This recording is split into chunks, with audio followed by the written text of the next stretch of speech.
Toto čo je? Ja tu mám mať koncert, kurník. Procenturist vybavil a tu je nejaká stretávka nejakých podobaných kandidátov do voleb, či čo. Ja sa chcem stažovať. A práve preto sme sa rozhodli na Fejke zriadiť Black Box, schránku, do ktorej budú môcť študenti vkladať svoje návrhy alebo pripomienky, prípadne to, čo ich trápi, a potom my to budeme môcť posúvať ďalej a riešiť ich problémy. Na kompetentných miestach.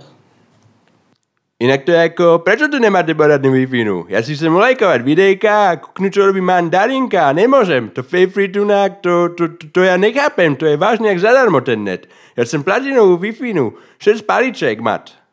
No a tento problém práve trápi aj nás, pretože kadekoľvek chodíme, tak tu proste nie je Wi-Fi, musíme mať mobilný aj my. Tak by sme chceli zriadiť nejaké Wi-Fi tuto na tých najfrekventovanejších miestach. Na tých, kde sa nachádza vždycky najviac študentov, to znamená minimálne veľké učebne a chodby dolu na prízemí.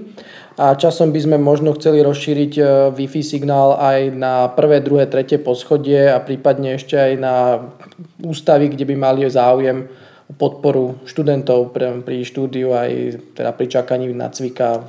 Ja mám síce ten najvyšší kredit a na čo sú mi kredity, keď nemôžem študovať to, čo ja chcem?